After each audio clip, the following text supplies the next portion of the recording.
నా విషయానికొస్తే నాకొక జాబ్ ఉంటే మాత్రం డెఫినెట్లీ నాకు ఫైనాన్షియల్ స్టెబిలిటీ వస్తది.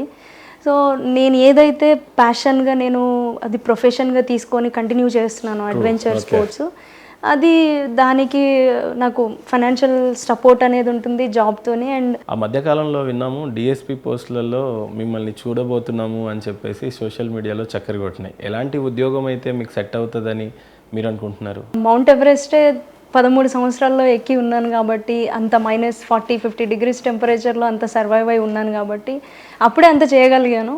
సో, నాకు ఏ రెస్పాన్సిబిలిటీ ఇచ్చినా నేను డెఫినెట్‌గా. ఇప్పుడు ఇందాక మనం మాట్లాడుతున్నప్పుడు ల్యాండ్ ఇచ్చారు గవర్నమెంట్ అని చెప్పారు, కొంత క్యాష్ ఏదో ఇచ్చారు అని చెప్పారు. అవన్నీ మీకు మళ్ళీ ముందుకు వెళ్ళడానికి ఏమైనా ఉపయోగపడ్డాయా, లేకపోతే అంతకు మించే ఖర్చులు మీ జీవితంలో సో, చూసారా? నేను ఒక్క మౌంటైన్ ఎక్కడానికే కొన్ని లక్షలు ఖర్చు అవుతుంది. డెఫినెట్‌గా అది కాకుండా అడిషనల్‌గా మినిమం దగ్గర దగ్గర 1 crore అయితే మా కోచే పెట్టుకున్నారు. ఖర్చు చేశారు, ఆయనే ఖర్చు చేశారు. అంటే గవర్నమెంట్కి ఎప్పుడు కూడా అనిపించలేదా, అంటే ఈ అమ్మాయి ఏదన్నా సాధించినా బేసిక్గా ఫ్రీడమ్ ఫైటర్స్ని బాగా గుర్తు చేసుకుంటాం, మన గవర్నమెంట్లకి చాలా సరదా కదా, August 15th వచ్చినప్పుడు కానీ, రిపబ్లిక్ డే వచ్చినప్పుడు కానీ, ఇలాంటి రోజులు ఏమన్నా వచ్చినప్పుడు ఫ్రీడమ్ ఫైటర్స్ని తలుచుకుంటారు, లేకపోతే ఇండియాలో గొప్పగా సాధించిన వ్యక్తులు ఎవరైనా ఉన్నారు అని అంటే అది స్పోర్ట్స్ ప్లేయర్నే సాధించుకుంటారు. ఇండియాకి ఎన్ని మెడల్స్ వచ్చినాయి, ఇండియా ఏమేమి సాధించింది అని అంటే మీరే దానికి ప్రతిరూపాలు. ఇలాంటి ప్లేయర్స్కి గవర్నమెంట్ నిజంగా ఉండే మీద చేసుకొని చెప్పండి, ప్రభుత్వాలు నిజంగానే మిమ్మల్ని గుర్తిస్తున్నాయా? ప్రపంచంలోనే అతి చిన్న వయస్కురాలిగా నేను ఎవరెస్ట్ ఎక్కి ఉన్నాను. సో, ఈ వరల్డ్ రికార్డ్ అనేది ఇంకెప్పటికీ ఎవరు దాన్ని చెరపలేరు. ఎవరు పలానా అతి చిన్న వయసులో ఎవరెస్ట్ ఎక్కిన అమ్మాయి ఎవరు అని అంటే తెలంగాణ నుండి సో అండ్ సో మలావత్ పూర్ణ అనేది అది ఎప్పటికీ చెరిగిపోదు. పూర్ణ గారు, ఈ ప్రౌడ్నెస్ మాకు కూడా ఉంది, కానీ ప్రభుత్వాల నుండి మీకు అందుతున్నాయి ఆ సాయం కానీ, ఆ ఐడెంటిటీ కానీ? మాలవత్ పూర్ణ అనేది పాకాలకో, నిజామాబాద్కో, తెలంగాణకు, ఇప్పుడు నువ్వు అందరు ఆస్తి అయిపోయినావు, ప్రభుత్వాన్ని ఆస్తి. ఎవరన్నా ఆశాజ్యోతిగా చూస్తారు అని అంటే క్రికెట్ ఆడేటప్పుడు ఒక ధోని మీద ఎలా నమ్మకం పెట్టుకుంటారో, ఎవరెస్ట్ ఎక్కేటప్పుడు ఒక మాలవత్ పూర్ణని కూడా అలానే పెట్టుకుంటారు. అలాంటి పూర్ణని గుర్తించే విషయంలో ప్రభుత్వాలు ఎంత మేరకు సక్సెస్ అయినాయంటే మీరేం చెప్తారు? నన్ను అడిగితే ఇంకా నాకు సపోర్ట్ చేయాల్సింది ఉంది. సపోర్ట్ చేస్తే ఇంకో 1000 మంది పూర్ణాలను మాత్రం డెఫినెట్గా తయారు చేయాలి. గవర్నమెంట్ నుంచి సపోర్ట్ అందితే ఎలాంటి అచీవ్మెంట్ సాధించాలని మీ కోరిక? నేనైతే నాకు కానీ మా టీంకి కానీ ఇండియాలో ఉన్న మౌంటైన్స్ని ప్రమోట్ చేయాలి అనేది గట్టిగా అదొకటి ఉంది. అండ్ ఇందాక చెప్పినట్టు నాలాంటి ఇంకో 1000 మంది అమ్మాయిలు బయటికి రావాలి.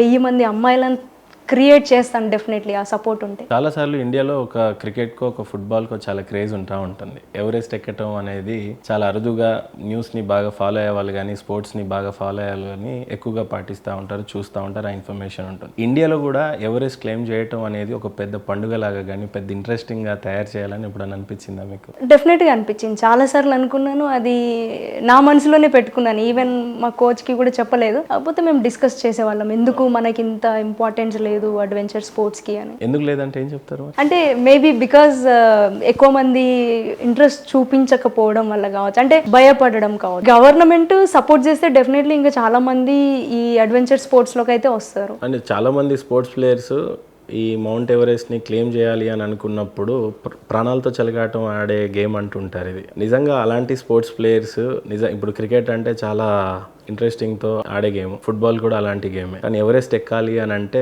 ప్రాణాలని పరంగా పెట్టి ఆ ఎవరెస్ట్ని క్లెయిమ్ చేయాలి. మరి స్పోర్ట్స్ ప్లేయర్స్ ముందుకు రావాలి అని అంటే యాజ్ ఏ స్పోర్ట్స్ ప్లేయర్గా మీరేం చెప్తారు? ఎవరైనా ఎక్కచ్చు మౌంటైన్స్, ఎవరైనా క్లైమ్ చేయొచ్చు.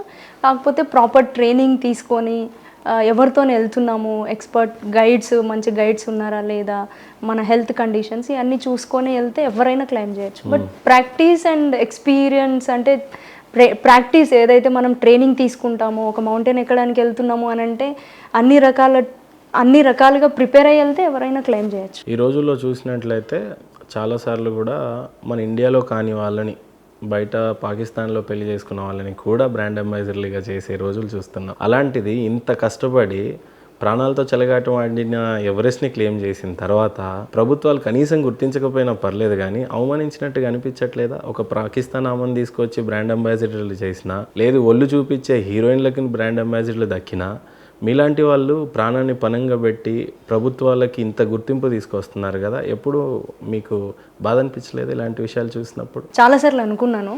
అంటే కాకపోతే అంటే నాకు గుర్తుకొస్తుండే నేను ఇంత కష్టపడ్డాను -50 డిగ్రీస్లో నేను అన్ని రోజులు ఎవరెస్ట్ ఎక్కాలంటే 2 నెలలు పడుతుంది మొత్తం ఎక్కి దిగడానికి. ఆ గాలిలో అవలాంచ్ ఎప్పుడు వస్తుంది, వెదర్ ఎప్పుడు చేంజ్ అయిపోతూ ఉంటుంది. చాలా రకరకాలుగా ఒక అడుగు ఎంత కష్టంగా వేస్తామో అది మాకు తెలుసు. చాలా కష్టపడ్డాం. ఆ మౌంట్ ఎవరెస్టే కాదు, దాని తర్వాత ఏ మౌంటైన్ ఎక్కినా అది చిన్నదైనా పెద్దదైనా దేని కష్టం దానికే ఉంటుంది.